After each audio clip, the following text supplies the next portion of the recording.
Okay, thank you for being here, everybody. Thank you for throwing in your Monday late afternoon lot with us again for this seminar series towards Life 3.0, Ethics and Technology in the 21st Century. My name is Mathias Risse. I'm the director of the Carr-Ryan Center for Human Rights Policy, and it is my pleasure to introduce to you very quickly the series of which this talk is part, and then our distinguished speaker, in this case I can make sure that the water doesn't spill over his technology here, otherwise he will not be, he will still be distinguished but not a speaker. So a little bit of background here. So as many of you have heard me say before, the Carr Center has this new initiative on human rights, ethics and technology in the 21st century, also with a fellowship program connected to that. A few of the fellows are in the room. It's a very exciting group of fellows. It's a mostly a virtual group of fellows that have occasional convenings. We just had a convening here a few days ago, which I think has created a lot of energy also around that program. And one other activity as part of that program is to have this talk series that we have been doing every Monday evening for most of the semester, and that we intend to continue into the fall semester, since the issues that this series deals with are broadly important and attract a lot of interest. So why did we call it Towards Life 3.0? Well, we stole that title from MIT physicist Max Tegmark's book, Life 3.0. He calls it Life 3.0 by way of contrast with Life 1.0 and Life 2.0. Right? So what's Life 1.0? Well, Life 1.0 is the biological life that has emerged in the course of evolution. Then we have Life 2.0, which is the biological life supplemented with culture, so the life in culture. And then Life 3.0 would be technologically enhanced and enriched life, which could be both human life itself enhanced technologically, but also social spaces, political spaces occupied by humanity, shared by much more sophisticated machines than we currently have in circulation. So Life 3.0 would be that highly intensified, technologically intensified human life. And so this series is called What's Life 3.0, since obviously we're nowhere near having Life 3.0 in operation. We may never have Life 3.0 as envisaged here, so this is an open set of questions, but on the path there, as technological innovation unfolds, as we are getting one way or another beyond Life 2.0, a lot of questions arise, and many of these questions are ethical in nature, connected to human rights, broadly conceived, and that's really what this series is about. So a lot of moral, human rights related issues that arise in as technological innovation is going more and more underway in the 21st century. So that's a general background. David Eaves is going to give the talk tonight, and it's a very ambitious title, I must say. I'm glad that you... Dissent. So it's even more ambitious. Oh, I see. Okay, so there's complications here. So the official title is The Internet and the State, Power, Dissent, and the Future of Citizenship. And you say it's even more ambitious. And okay, I will leave that to you to explain. So I will just say a few words about David. Many of you will know David. He is heading up Digital HKS, which is our attempt of doing what the Kennedy School generally does in the digital domain, namely to make sure that the development of technology, all sorts of issues in the domain of digital technology and data are unfolding in a way that takes the public interest into account.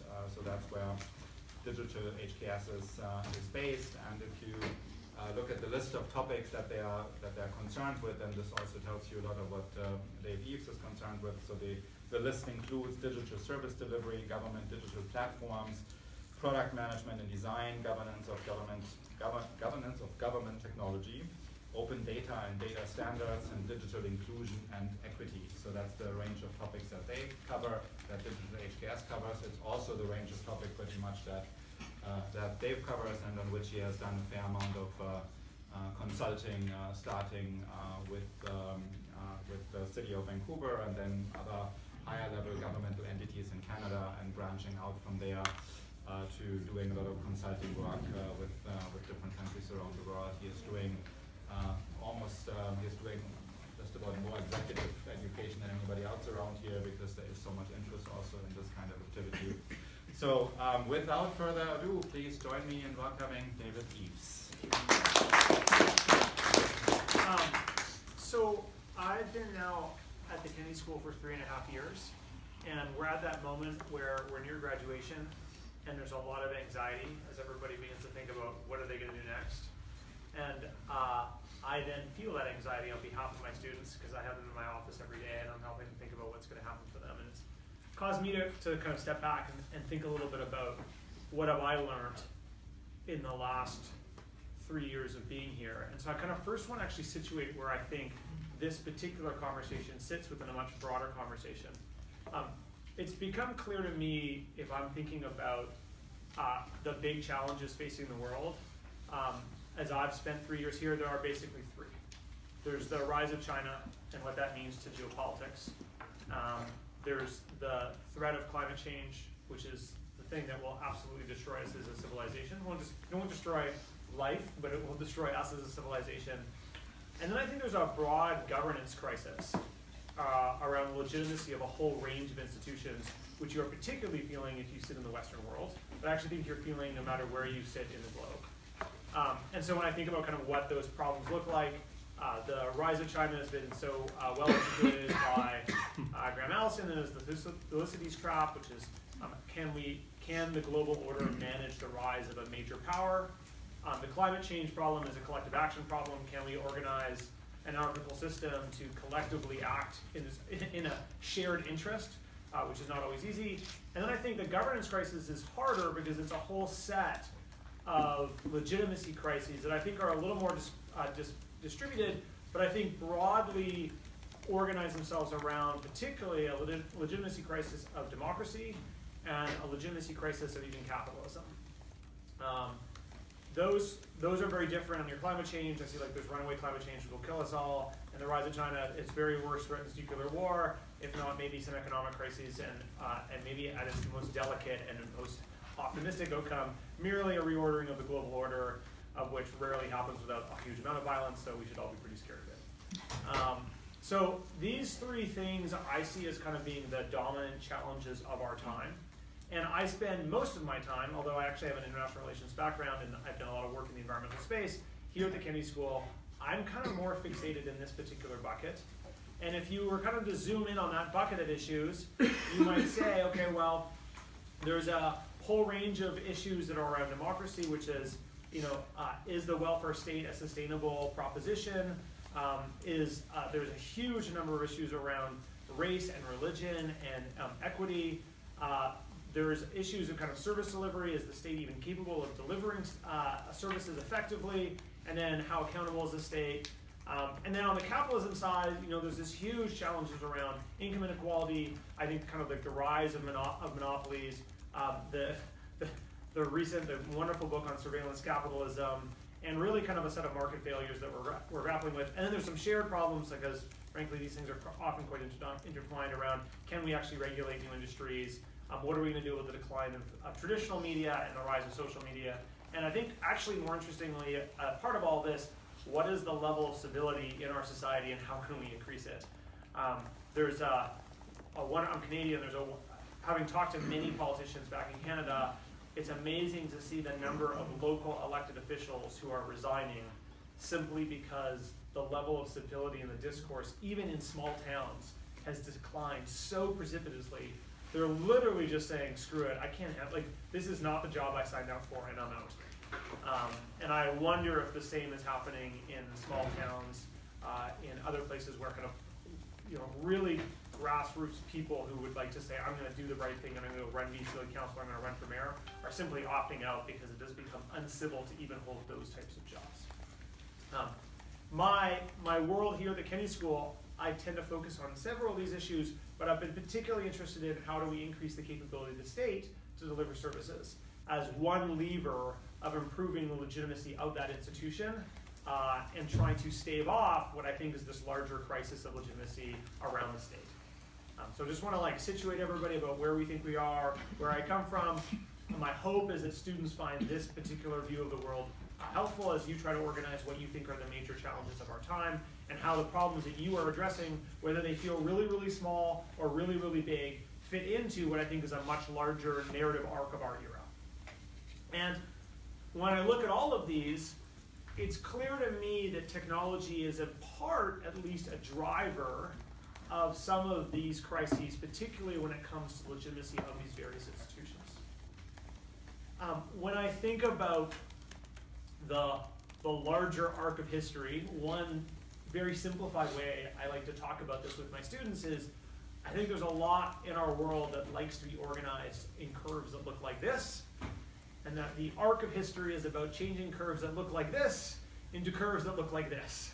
And that is the central challenge of governance, is often how do we turn this into this? And I think back, like if you think of the distribution of power, it looked like this with kings at the top and the rest of us as serfs with very, very little power. And a big, big challenge for about 1,000 years was how do we turn that into something that looked a little bit more like this, where there were citizens and not serfs, and power looked a little bit more like it was in a bell curve rather than a logarithmic distribution. And it doesn't just end there. I think about things like, if I think of the central challenge of the 19th and 20th century, it was about figuring out how to deal with capitalism and kind of unrestricted capitalism will ultimately try to create a curve that looks like this, where the capital gets accumulated and power gets accumulated and monopolies begin to emerge. And one of the key goals was, for us, I think as a society, was to figure out how do we harness the power of capitalism and some of the benefits of capitalism, but regulate it in a way that it distributed wealth in a bell curve as opposed to a logarithmic curve, distributed opportunities in a bell curve, and created wealth for a huge part of society as opposed to just a small number of people. And one of the central challenges I think that exists for us in the 21st century is that after doing all that work for about 200 years of figuring out how to make the market move from a logarithmic distribution to a bell curve distribution, we then connected our society and connected our capitalism to the internet, which also likes to distribute things in a logarithmic distribution.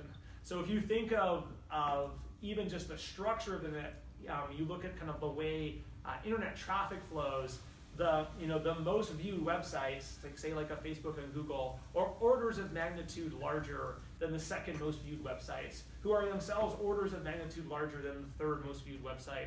And you have this very, very clear distribution where my blog and your blog or your tweet handle ends up very, very, very far down that curve in the kind of getting 1 to 50 to 1,000. Even if you were really popular, let's say you're getting 10,000 views, that puts you very, very, very far down the curve.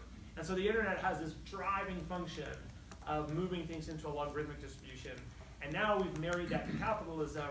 And so I feel like a lot of the work we've done for the last 200 years is now being undone by that. And so as you look at very large companies that are emerging, it's because they're able to ride that curve. I feel like I've personally benefited from that curve. Like one of the reasons I sit here with you today is that I've benefited from sitting in the right place on this curve in my own little micro-universe. So I think of my work around open data. I was very early thinking about open data and advocating for open data. As a result of that, people would then email me and tell me about all the interesting things going on in open data. I became this node in that network where lots of information flowed towards me. And so actually very little work, I just learned more and more and more what was going on, whereas someone who was maybe entering the space wasn't getting, nobody was emailing them, or they had to do all this hard work to figure out what was going on. So without very, very little work, I was able to ride myself to be quite high up on that curve, and new entrants would find themselves very low down on that curve, and they would have to fight much, much harder to get on. And that was just a structural disparity that existed as a result of the internet and the types of ways that it creates networks and the ways it distributes power and distributes knowledge. So being here, some of my students will know this next slide. Just again, situating us a little bit. I have a framework for how we think about teaching technology at a policy school. And for me, I really try to focus on what I think is the foundational knowledge, the foundational opportunities that this new technology creates. And the big piece for that for me is at the bottom. So the closer you are to the bottom, the more important you are, which is what technology has really done is change the rate at which organizations or individuals can learn. So, I always like to say that Bob Bain, who teaches here and does performance stat, Bob Bain's he's an older faculty member. I don't think anyone looks at Bob and says like he was part of the tech startup world. But an amazing story of an individual who really understood technology and how it transformed learning in an organization. Like Bob doesn't think of himself as a technology guy, but he absolutely is. He's someone who, when I was living in this area in 2000, my friends were taking his courses. He taught about accountability. And what accountability meant was once a year you would get all this data and then you try to figure out like how was the department performing. We do a big assessment, we do a review, be like, oh, you were great, you were bad, here's how you can improve. And Bob kind of grew up. Bob was here teaching right at the time that 3-on-1 systems got invoked into or got put into cities, which changed our data gathering from being one where you do this big annual data gathering where you're starting to get real-time data. And what Bob chronicled was the work of O'Malley and others of creating a management regime that existed in a world of real-time data, where you could actually organize an organization and track how it was performing on a week-by-week basis as opposed to an annual basis, and thereby change the rate at which that organization was learning. And when you look at the technology companies that have emerged, I think out of Silicon Valley, a lot of emphasis has been put on their capacity to learn and the rapidity at which they learn. And for me, one of the canonical examples of that is a Google search. Every time you do a Google search and you click on a link, you're teaching Google, oh, this is something that is prized and all the other links are less prized, and it takes that information and then it uses that to shape the next search. So you are all feeding the Google beast and it's learning in real time from all of you. It's an incredibly fast pace of learning that's going on, and it's one of the reasons why Microsoft Bing will never catch Google. It's because it has fewer users that are teaching it how to be smarter, and so it just can't learn as quickly. So I try to get my students to understand that that is the big shift, and then with that they need to figure out who are they serving, how do they design for them, how do we collect data to get smarter, how do we do that in a way that ensures privacy, how do we do that in a way that ensures security, and then using that to learn about all the new technologies out there, and then how that feeds into their role. And then to come to the topic at hand today, how do we use that knowledge to think about what I think are the big questions of our society, like this issue of marrying capitalism to the internet and taking all the infrastructure that created bell curves in the 20th century and the 19th century and seeing it undone by the internet and figuring out what new institutions do we need to build, or how do we need to modify the institutions we have so they'll work, or are we drifting into a surveillance society, to which I think the answer, as we all would probably agree, is yes. So I think one of the big challenges is right now, if you talk to people about what is a core crisis in the legitimacy of our institutions today, it's this challenge. It's the challenge of surveillance capitalism. It's the challenge of large technology companies, particularly large social media companies, run amok, their ability to assert power and control in the marketplace. And I agree that this is a large challenge in our time, but I'm not sure it's the core challenge that I'm really, really worried about at the moment. For me, it just reminds me of an earlier debate. I kind of grew up as the wrong word, but kind of cut my teeth in large part when this was the central challenge of technology in our time, which was you had a very dominant player, a technology company. It was going to assert control over the internet. It was going to use its big powers and monopoly powers to constrain all the freedoms that we were going to have and our ability to create. It was going to shape the media environment. And that, for those of you who may, were like Frank Lane and the students who weren't even born in this time, which is frightening to me, this was the problem of Internet Explorer, and that it was going to control access to internet. And it led to the rise of an organization that I felt very close to, which was Mozilla, and the creation of the Firefox web browser as an effort to try to fight that.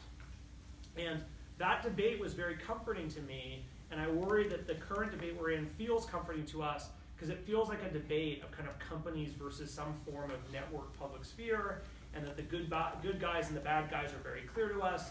The good guys are individuals or nonprofits fighting against very, very large corporations that are trying to take over or manage the public sphere in some way. And don't get me wrong, I think that this is a battle that needs to be won. I think we need to figure out a way to regulate Facebook and regulate those larger social media companies. I also think that this is going to be a relatively easy battle, to be honest. It's going to be a battle that's going to, in retrospect, I think feel kind of quaint and small. And the reason is because as powerful as you think these companies are, they are confronted with what I think is a much more powerful entity, which is the state. I have many friends in the technology world who have talked a lot about how they go, oh, the state doesn't understand technology, it's slow, it's stupid, it's so far behind the times, it doesn't know how to regulate, it couldn't even understand this if it wanted to. And I have not disagreed that that is how the state has behaved, but I don't think that that's an indication of how the state can behave or necessarily will behave. What it has largely been a function of is the fact that the state merely hasn't cared about them.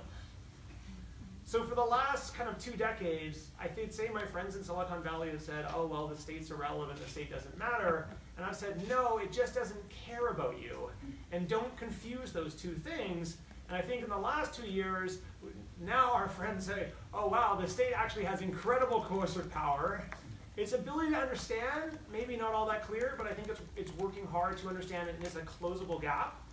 The state may not be sophisticated today, but it has a lot of resources to get sophisticated relatively quickly if it chooses to do so. And it will find a way to constrain the power of these companies if it desires to do so. And the big question is if it desires to do so.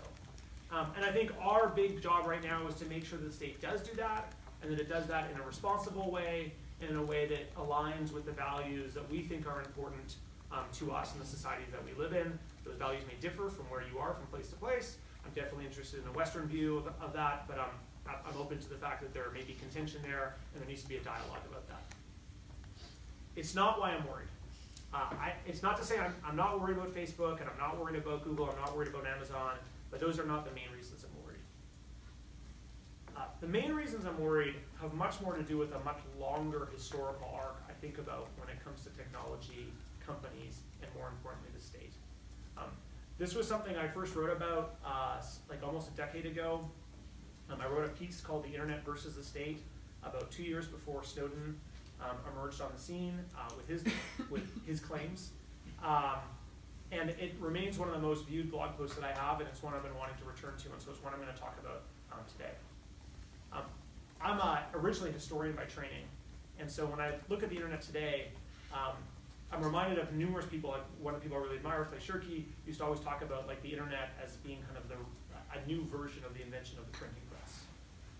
And when I think about the emergence of the printing press, it's kind of an amazing history.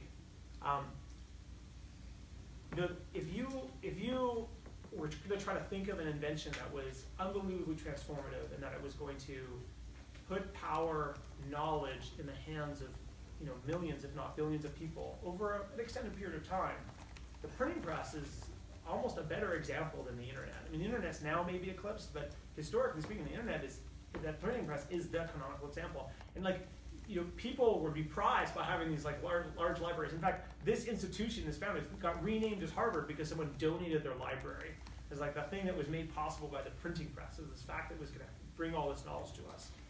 But at a deeper level, for me, the printing press was hugely transformative on our society in ways that I think people often don't recognize. And the way I try to describe that is I think of a country like France. If you were going to go sit in France 100 years before the invention of the printing press, you would have seen a society that looks nothing like what you would think of being France. Much more split up by regions, lots of people not speaking French, people's allegiance to kind of local lords or local officials, a very distant relationship from the sovereign who oversaw that entity, a highly decentralized world, a world of the spoken word, and a world where loyalties were incredibly local. And then along comes the printing press. And initially we think of the printing press as this kind of like, we think of this as liberating technology where now it enables everybody to have books in their hands. It enables everybody to learn how to read. It's all the things that kind of we thought about of the internet in its early day. It was going to distribute knowledge and create a more equitable society and create citizens. And it did do some of those things. But when I think about what it did to the state, when the state got its hands on the printing press, it used it to standardize language and to standardize history and to create nationalism. to create a sense of identity that transcended beyond the people that were immediately close to you, but to create a sense of identity that expanded far beyond what you'd ever seen, for you to feel close to someone you would never meet in your life and would never interact with. And that standardization allowed for centralized control from Paris. Now you could pass laws, and you could standardize those laws, and ship them across the country and say, this is the law. You could standardize a sense of history, and you could erase all sorts of people. You could erase kind of this unique histories of people that maybe in Brittany had, or the people in the south of France might have had, and you could say, no, this is what French history is, and you could make everybody learn it. And you could do all those things to create a sense of citizenship, also that in the end, you could extract more social capital from your citizens. And so what does that look like? Well, it looks like in France, between about 100 and 250 years after the advent of the printing press, you can assemble a 1 million-person army and march it into Russia. Now, that may not sound like a particularly amazing feat, but I did some courses in medieval history when I was an undergrad, and I remember one of my professors telling me, how many people do you think constitutes the minimum number of people you have to constitute a battle in the medieval ages?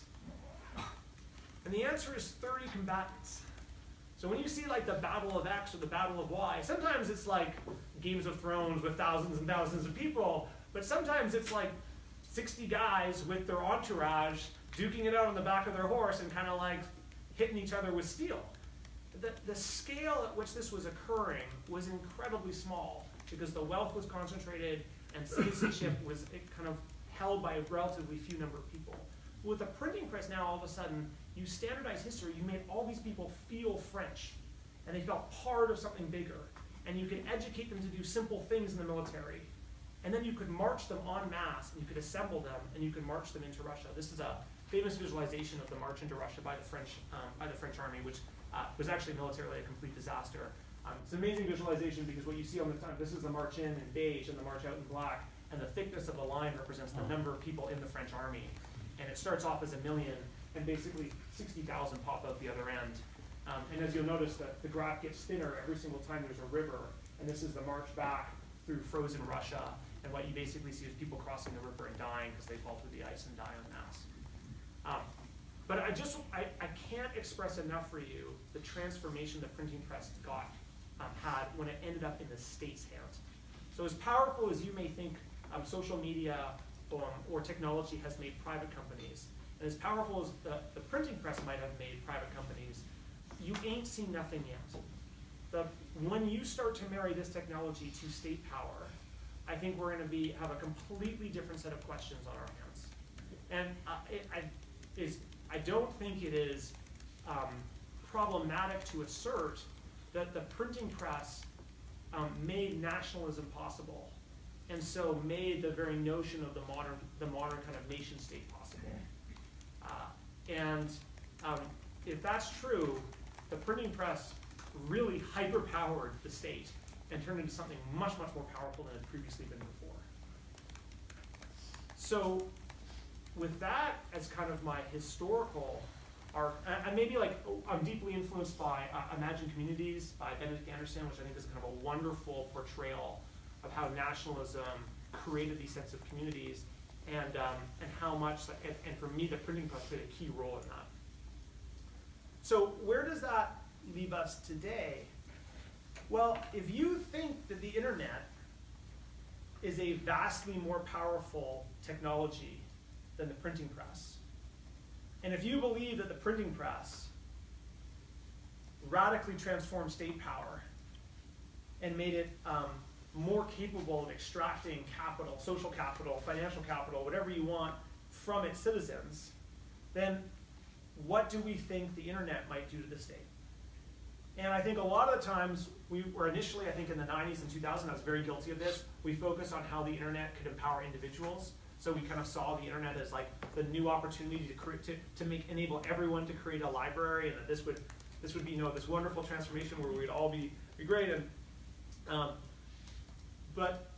And then today we're really concerned about what marrying the internet to companies looks like. I just feel we're kind of like going back through this version of history. Now we're really worried about what it means to marrying companies like. We're like, oh my gosh, the companies are getting too powerful. And what I really want to do in this talk is try to persuade you that those are real battles and there are real concerns to have around those. But I'm really wondering about the next battle, which is what happens when we finally marry this to the state. And I don't think that it's going to be the kind of outcome that we're going to be necessarily really, really excited about. I'm James Burke, who I think is completely wonderful. This is not the James Burke of ancient, this is the modern James Burke, who has had a series of television shows that I found when I watched as a kid and really, really changed my view on the world. He did Connections, he did The Day the Universe Changed.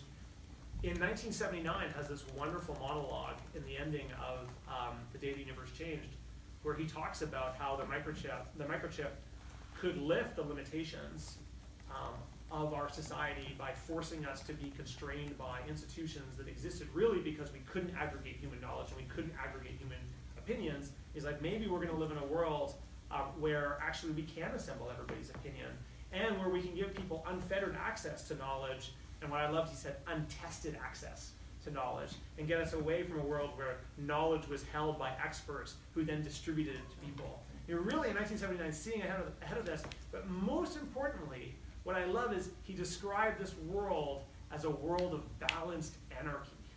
This notion that you're going to have all these citizens who are kind of self-actualizing and learning and contesting with one another, and that how are you going to hold that together was going to be some form of balanced anarchy. And I would love to believe that that's true, but I think the last 15 years have told me, even if that were true, I don't think the states will let us get away with it. So if you think that this is the major concern of our time, I agree. I think it's the major concern of today. But what I'm trying to convince you is that if you're worried about what the internet's going to do to corporate power, just wait till you see what the state can do. And we've had early glimpses of this. The allegations of Snowden, I think, are kind of interesting in revealing what states can do. In fact, what the state can do in many instances is take corporate capabilities and make them their own quick capabilities. One of the allegations of Snowden was there were these capabilities that these companies had built up in being able to do surveillance, and that the state was simply able to say, I would like that, thank you very much. And corporations' ability to resist that was relatively limited. It was certainly limited in the United States in a post-September 11th world. I think maybe corporations now are more inclined to push back and are trying to wrestle with what it means to have these requests come not just from the US government, but from many governments. But there is definitely a world where the state could say, we'd like to own that, thank you very much. And this has been built in. This is a core model that the Chinese are building into their system. If you are a corporate entity operating within the state of China, access to any of the servers, access to any information to the Chinese government is a precondition for operating essentially in that market. So they've simply said, that's the way it's going to be. My big observation about what happened around the world after Snowden was not that every single government looked at this and said, I can't believe the United States is doing this. I think there was a lot of that. There was a lot of like, oh, how terrible they are. But I actually think the real reaction on most states was, I'd like one of those, please. And I think that that's true, not just of major powers, but I think it was true of a lot of minor powers, and I think it was true even of some governments. Like I might even suggest, I don't want to point any fingers, but I would say even governments like Germany that I think were very like angry about what had happened, where I think also saying, well, this is a very interesting capability. And what I really worry that governments learned from the Snowden disclosure was that to operate as a state in the 21st century, a new set of capabilities were a requirement or a prerequisite to be a high-functioning state and a competitive state in an anarchical system, and that the Snowden disclosure basically created a new standard or a new bar that everybody had to adhere to. And that now states are wrestling with how to achieve that capability, and some have the power to simply demand it, like China, and others don't, and they need to build it, and those would be a lot more smaller states. But I think it goes further than just that type of, just the Snowden disclosures. There's a wonderful book that I try to force all of my students to read. I frankly think it should be required reading the moment you get accepted to the Kennedy School of Government, which is Seeing Like a State by James Scott, who's just down in Yale, and I would probably cut off my right finger just to get him to come up here and give a talk, because I think what he's written is so unbelievably brilliant. But James's work is really about how the state tries to reorganize society to make it more legible to itself, so it can better manage and better regulate it, and so it can extract more from it. And the state is not always concerned about the impacts that that has on citizens. It's much more concerned about the impact it has on its own power and its own capabilities. And he basically runs through a whole set of examples of where the state has tried to impose regimes or systems on environments or on people. Often he focuses on the ones that have the most disastrous impacts, but for me it was kind of an interesting, it's an interesting view on how what the kind of inclination of the state is to how it wants to behave. And he looks at how maps transformed how the state wants to behave. So once the state realized that mapping was the power, it wanted to map everything, and then it wanted to reorganize people on the maps to make the maps easier to read and make it easier to tax people. I always like to share with my students the fact that you all have last names, not because we emerged out of caves in the Neanderthal era, as if, Eaves was like something in a cave that we all pointed to, but we all got last names because taxing you was a real problem when you all had the same first names. And so one of the first ways of creating a unique identifier was to give you a last name, because that made it much easier to figure out who was who, so we could then extract resources from you.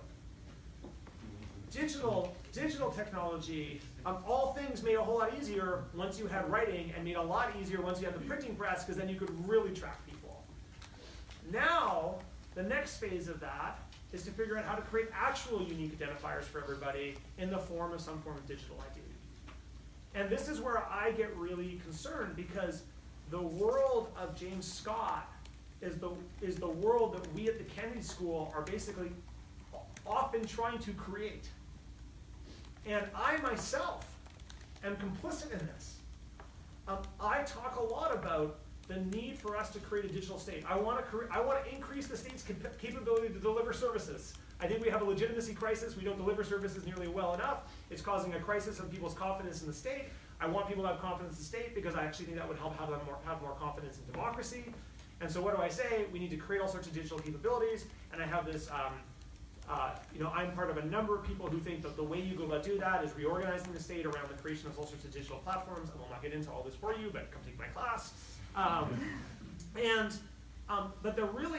the thing about doing this work is that once you start creating these kind of digital capabilities in the state, you can't control how those capabilities get used.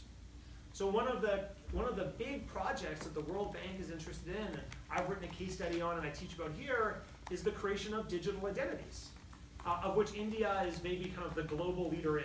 So the Aadhaar biometric identity is the Indians are literally taking the fingerprints and when they can, the retinal scans of every single citizen in the country. They're assigning them each a unique identity, and in that way they can create a base ID, or what we call foundational ID for every single citizen. The idea being that if you are invisible to the state cannot help you.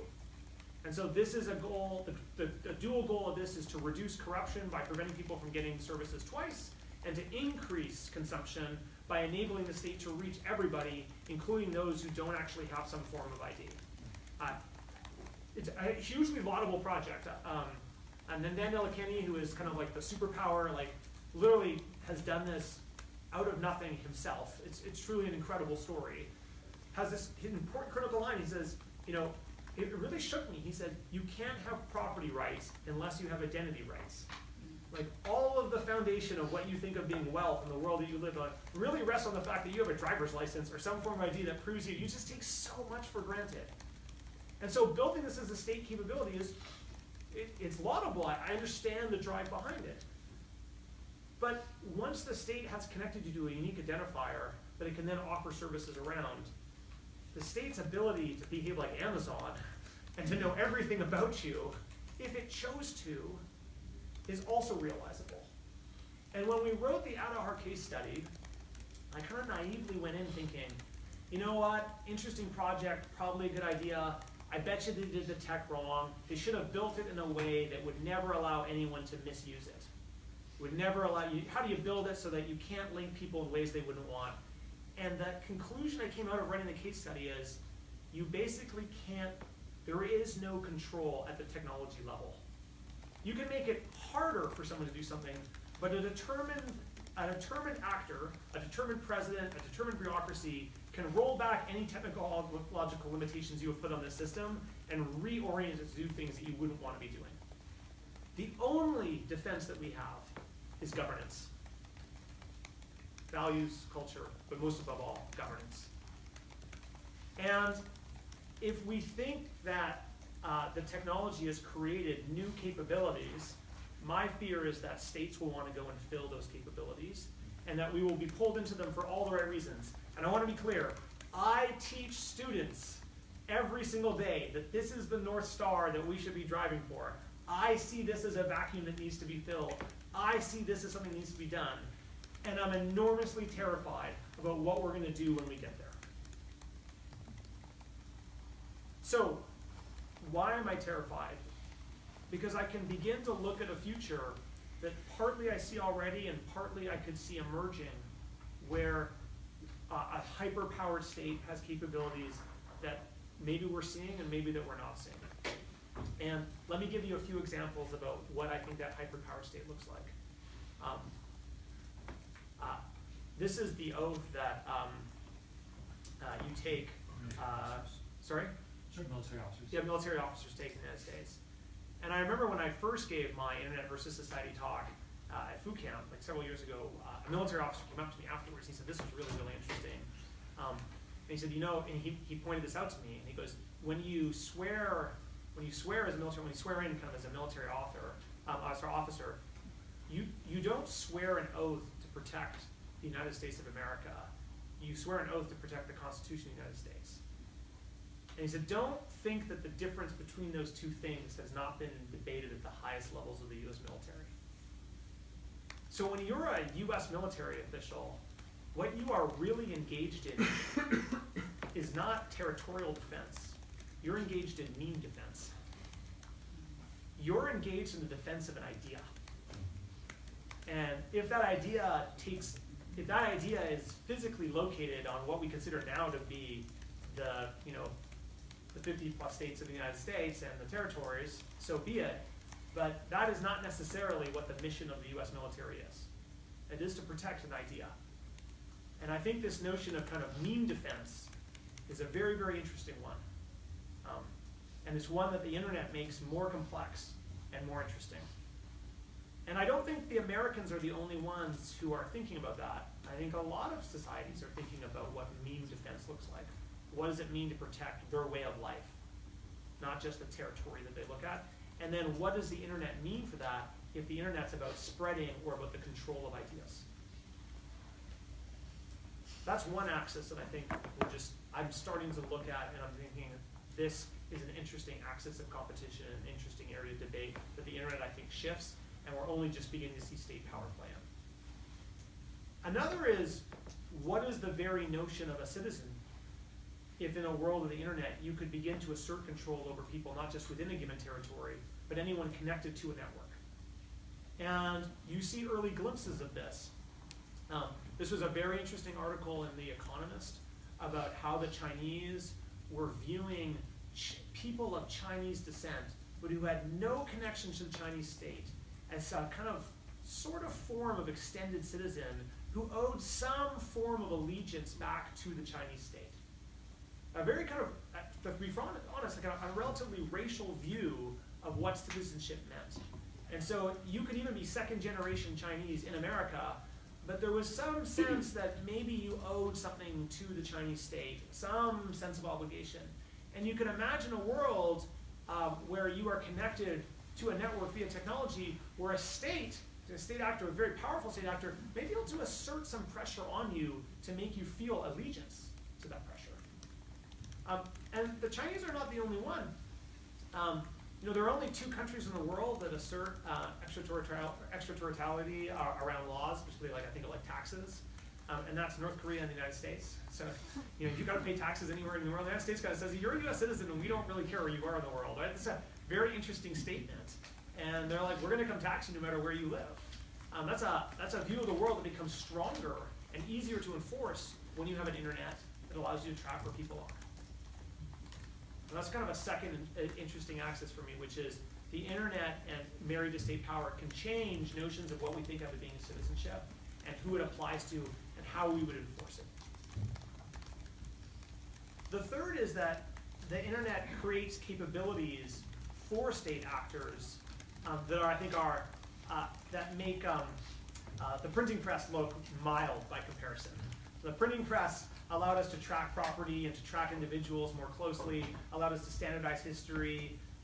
Maybe the internet allows some of that to fracture. You have more contested debates, or maybe the internet allows the state to more effectively monitor what is going on among the actors that it cares about, and it can use that to kind of enforce narratives in different and kind of powerful ways. I was always blown away talking to a friend of mine who is a journalist in China, and he would talk about how the Chinese government uses their version of Twitter as a form of kind of social control. You kind of think of Chinese Twitter as basically a bubbling cauldron of anger that's always angry at lots of different people, and that they could kind of control what would bubble up.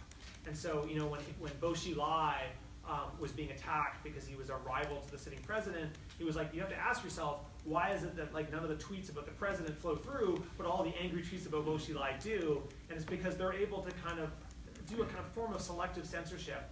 And then, when that kind of anger bubbles through, the government can then step forward and say, look, all these people are angry, we're going to go take action, so we'll go arrest someone, or we'll go punish these people. In fact, in China, he wonderfully explained to me, China's always been a big battle between the central government and all the various provinces, and that the central government really only exists at the pleasure of the provinces, and if they rebel, the whole thing collapses. And it's been very, very hard to hold the thing together. But in a world where maybe you control what everybody sees content-wise, and you can actually direct what they see, or you can direct the output of their anger, it's a way that the central government can actually assert some form of central control. I remember arriving in China and seeing an article on the news about people being poisoned in a factory, and I remember thinking to myself, why is the state media showing this? And it was because the national government wanted to assert pressure on that state government to do more around environmental controls, because they see that as a very big threat to the legitimacy of the national government, and this is their way through the media of asserting control and putting pressure and telling governors, listen, if you don't follow our rules, we will unleash an angry mob on you because we can control how that mob behaves online. More interestingly, there's just a lot of tracking of individuals. Some people have talked about the Chinese government engaged in this form of kind of social credit scoring, where we're going to just track how people are behaving. There's now kind of rumors that I think are a little bit unclear to me, but rumors of if you jaywalk, or if you're arrested, if you do something wrong, your face gets shown up on a billboard, or maybe you can't buy a ticket on a certain train at a certain time. There's these kind of informal punishments that kind of force people to adhere to a behavior set that is more desirable to the government, or more desirable to society.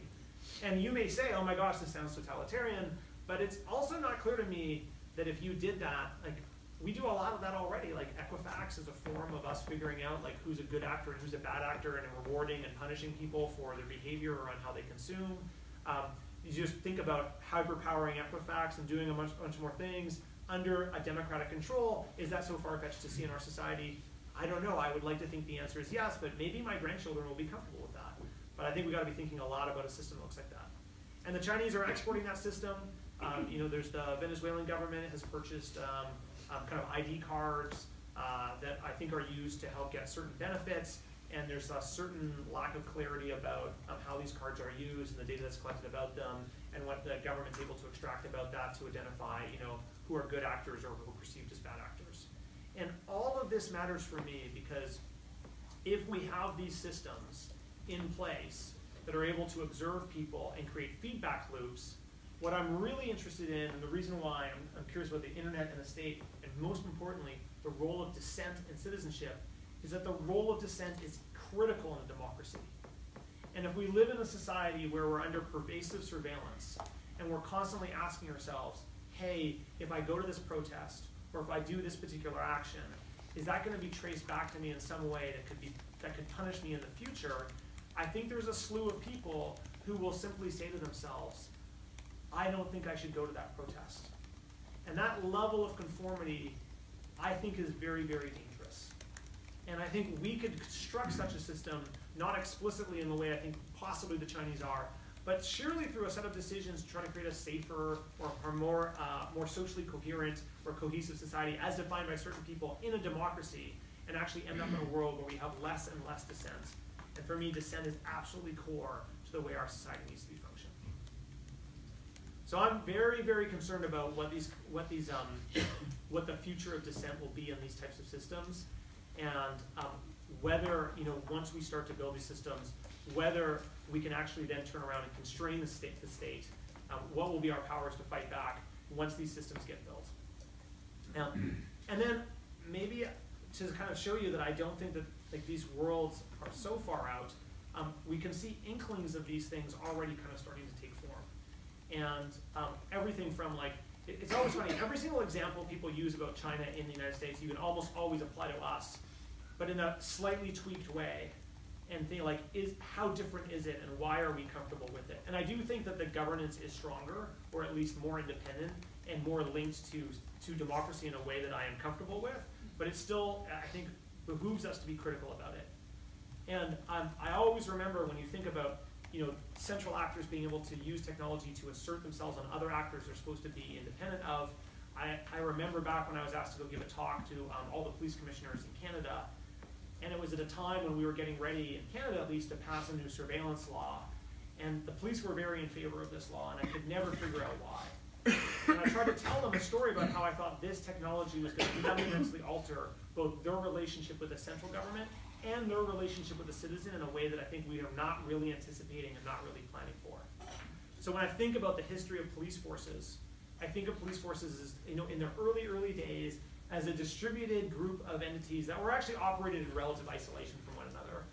And there's a book about of a homeless man in Vancouver where I grew up, and he would talk about how he would get in trouble in Vancouver, and he'd hop on a train and he'd go out to Port Coquitlam, which is not even that far away, but back in the day it was. And he would hop off the train, and the cops had no idea who he was, and he could kind of just carry on with his life and do his thing. And then what we started to do was we had phones and we had telegraphs, and we networked the police together as a set of equals. And he actually talks about getting on the train one day and landing in Port Coquitlam, and the cops were kind of waiting for him. And it's someone had picked up the phone and called the cops and said, hey, this guy's coming and he's bad news. And they picked him up and they put him in jail. And he was his understanding of state capability had fundamentally changed. And that was probably disturbing to us at the time, but it was at least a network of equals working together. And one police department might say, actually, we're not comfortable with what that police department is doing. They want us to arrest someone who is maybe of a religion or of a race, but haven't actually done anything wrong, and we feel differently. We're not going to exercise our power. We're going to let them work free. So there was this network of peers that could maybe work together among, in a sense that they could negotiate and figure things out among themselves. But the surveillance law really changed that. The surveillance law kind of causes all the all the local police forces to now become connected to this hypernode, which is the surveillance organization, the domestic surveillance organization in the country, and to kind of report back what's going on. And the reason that shifts is when I come back to kind of close on this notion of dissent and this important role is I'm friends with a lot of environmentalists, and one of the things the environmentalists would do when they protest is they actually had similar interests to the police. The number one interest is public safety. The protesters are we don't want anyone to get hurt. The cops are we don't want anyone to get hurt. The cops are you have a right to protest. They're we have a right to protest. And there actually is often a negotiation between the police and the protesters in advance of the protests. So my friends will say they'll pull the cops aside and say, okay, we're gonna do this. We're gonna lock ourselves up over here, and that's gonna happen, and you're not gonna stop it. And the journalists are all going to show up. They're going to take lots of photos, and we're going to get our media, and then you're going to come and arrest us in an orderly fashion, and we're not going to make it dangerous for you, and you're not going to make it dangerous for us, and we're all going to win. And the police were that makes tons of sense. We're on board with that. And that, in a distributed world, is the way the police would operate with protesters. In this world, one of the things the national government said was people who were opposed to the economic interests of the country were now people of interest to the national government. And so when you were a local environmentalist protester and you approached the police, the question you had to ask yourself now is, am I talking to the local representative whose fundamental interests are public safety, or am I talking to a representative whose core interests are those of the state and preventing protest and dissent against things that it does not want? And now that relationship is deeply unclear in this world. And my fear is that in this world with this surveillance law, those types of conversations will be less likely to happen, and we actually end up in a world where dissent is less likely to occur. And when it does occur, it's less likely to be safe, and it's less likely to achieve, I think, the political ends that we want it to achieve in a democracy.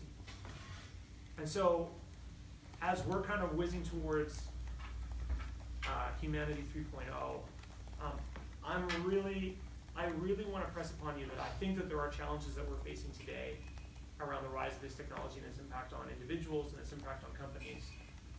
But I don't want people to take their eye off the ball and to recognize that the most powerful actor in our world today are state actors. They have a monopoly over the use of violence, and they have control of the judiciary. Do not underestimate what that power gives you. And that when we marry this technology to them, we better make sure that we have figured out the governance of how we want that to work.